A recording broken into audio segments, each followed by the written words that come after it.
In this video, I'm going to be showing you how to prepare a floor for putting in a floating interlocking type floor that doesn't use any nails or glue to stick it down. Because these types of floors are floating, they aren't really held down. It's literally just a big panel of wood sitting on a floor. Very easy and pleasant to install, but one of the tricks is you have to make sure that the floor you're starting with is very level and very flat. Now, flat and level are two slightly different things in the sense that your floor could be perfectly flat, no deviations in the surface, but the whole thing overall might not be level. Now, overall, it's better to be flat than it is to be level, but level's nice. It's nice to have a level floor. That way if you set something on the floor, it's not going to roll into one corner. But in preparing the floor, what we've done is we've gone through, started by removing all of the baseboards in the room. Then this room was carpeted, so we pulled out the carpets relatively easily, just yank on them. This left an underlay beneath the carpet, a foam underlay. We removed that. And what was left was just a whole lot of staples in the floor. So we went through and removed all the staples. And one of the things you want to do before you start leveling the floor is just go over the entire floor with your hand and just make sure you don't feel anything sticking up. Sometimes you might easily miss a staple or something. Now, if you come across a spot where there's a nail sticking up, what you want to do is just pound it back down again. If you come across a spot where there's a screw sticking up, just screw it in. Just make it a little deeper than it is now so that you don't feel it sticking up anywhere. That's the first thing you want to do, is just go around the floor making sure that there's nothing protruding from it. The next thing you want to do is make sure it's really clean, vacuum it off so that there isn't any dust or dirt or anything like that in the cracks. Then go through and take a look and see if the floor is indeed level. Now, you can do this using a large, long level. In this case, I've got a 6-foot level here, and I'm going to be using this on the floor. The longer the level, the better, but at least a 6-foot level for something like this. And you basically just want to start in one corner, lay the level on the floor, check to see if the bubble's in the middle between the lines evenly, and just work a little bit further down the floor. Try again, a little bit further down the floor, take another look, all the way along the floor in one direction, then change direction 9 degrees, and starting at one wall, work your way across the room the other way, checking for level in that direction. And what I recommend is having a Sharpie pen or a marker with you, and if you see the floor sloping down in any direction, just mark that with an arrow. Just write a little arrow on the floor in any places where it looks like the floor is leaning. And wait until you're done the entire floor, because sometimes you start off thinking that the floor is maybe tilting down in one direction, and you may realize that it's actually a warp in the floor in another area that's causing that problem. So this is a good place to start, though, in terms of leveling a floor, is just go along and mark out the floor. So that's what I'm going to be doing first, is working my way across the floor and making sure that the floor is actually level in all directions. And if not, where is it leaning? And then we'll take another look at things. So now, working across the floor, I'm using the level, a large marker, and a piece of door skin to go through and mark out the low spots. What I'm going to do is I'm going to take my marker and I'm going to mark out from where to where. Just make a little dot here and here, look there. Make a dot on the floor. As to where the floor was so low, I could actually slip a piece of door skin underneath. I've gone along the floor, marking it just as I was showing you before, using a piece of door skin and putting it underneath the level from one side to the other and marking each side. About a hand's width at a time, moving my way across the floor. And what I've done essentially is trace out the shape of a low spot in the floor that needs to be filled in.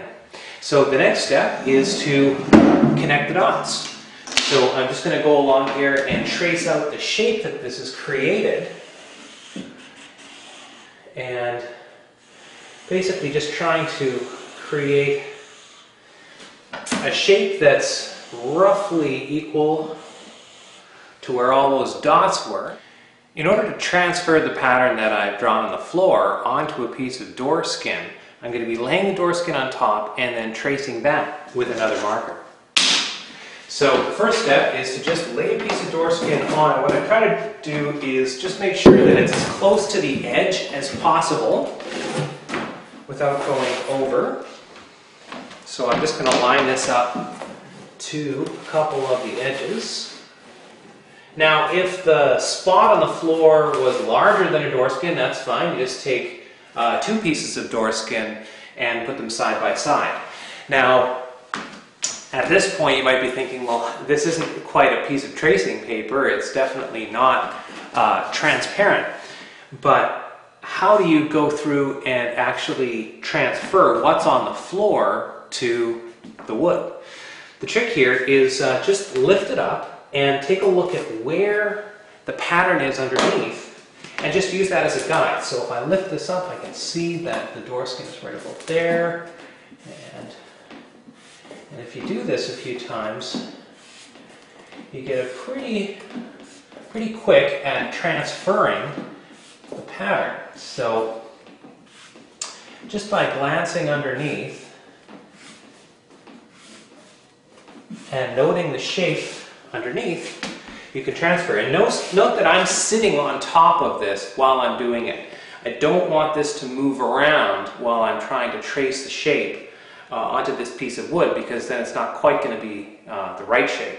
So that's the other trick, is to actually sit in the middle of the piece of door skin while you're doing this transfer.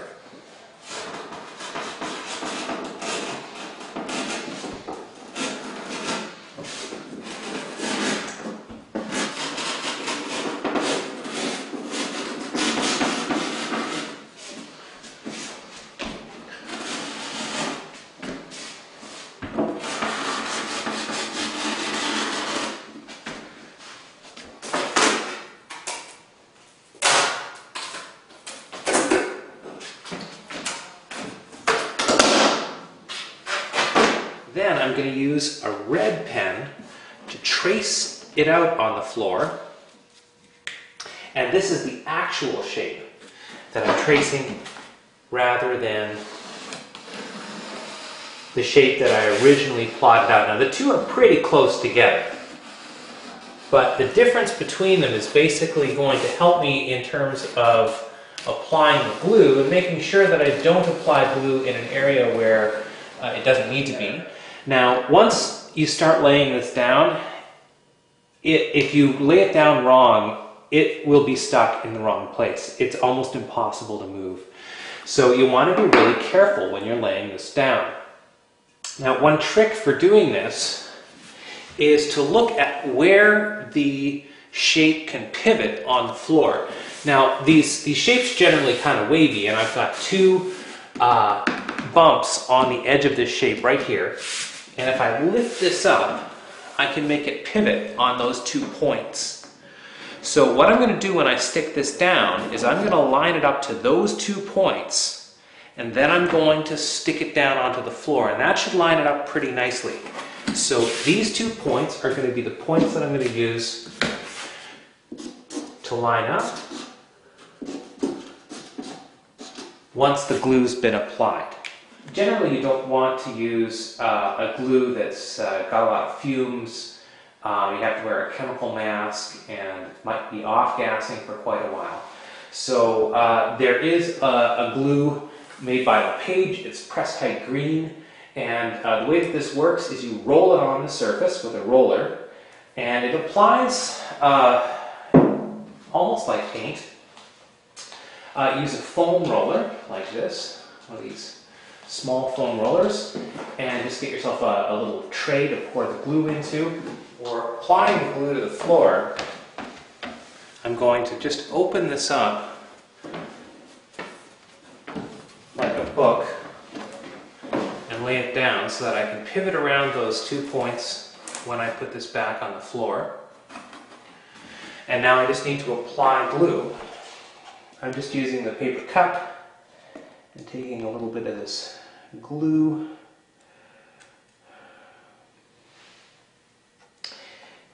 and then pouring in the tray. And this is a much better method than trying to pour the glue directly from the bucket into a small tray. When it first goes on, in this case, this particular glue looks very milky when it's first applied to the floor, but then it turns clear, and you basically just want to apply it to the floor and wait until it goes clear. And you're also applying it to the both sides that are going to be in contact, and then they're going to be pressed together. And I really try to keep very, very close to the edges. And one thing that I've found is that you can roll this stuff on and just use the edge of the roller, and you'll get an extra heavy line of glue right along the very edge.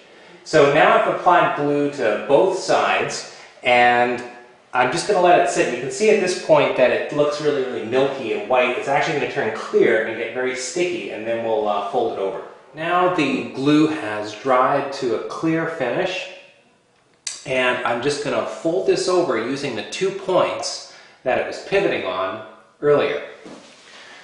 So when you stick this down, you just have to be really, really careful when you're setting it down that you're actually setting it down in the same location. So again, I'm using these 2 pivot points that I had marked out earlier, and I'm making sure to line up to those points as well as I can, and then I'll just set this down into place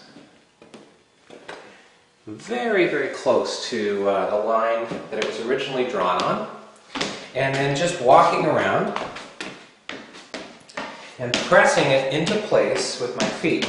Now, because both sides were painted with glue, and they're allowed to dry until they're clear and tacky, when you stick this down, it's very, very permanent.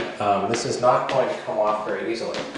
Now, this has now filled in that spot, and if I take my level and put it up against the wall in the same position that I had before, I can see now that the space underneath this is filled. It's now flush to the floor here, flush to the floor here, and flush to the floor here. Now, if the dip in the floor is a little bit worse than this, it might be right in the very middle. I might be able to get another door skin underneath. So I'm just going to test this to see if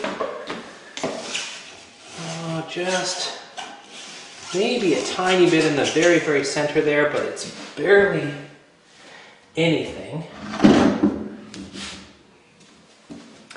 But what I'm going to do is I'm going to go through and see if I can get another line on here. And if I go up to the end, I cannot get a door skin under there at all. Grabbing my black marker here, pull this along. And I'm just going to do the exact same thing where I'm marking on either side to the outside of the piece of door skin where this is low enough that I can slip another door skin under. So now you can see the finished product. All of the low spots in this floor have now been leveled, and although it doesn't look like it, these pieces of wood along the floor here are actually bringing this floor into perfect level alignment. So along the wall there, I've used a lot of little pieces of scrap to fill in the depth. Across the floor here, there's a couple pieces there. And over in the corner, there's actually a little piece that I had to fill in. But now the floor is completed. The next step is to lay down the foam underlay that's going to be sitting underneath the hardwood, and it'll fill in some of those spots as well. And then we're ready to install the hardwood floor.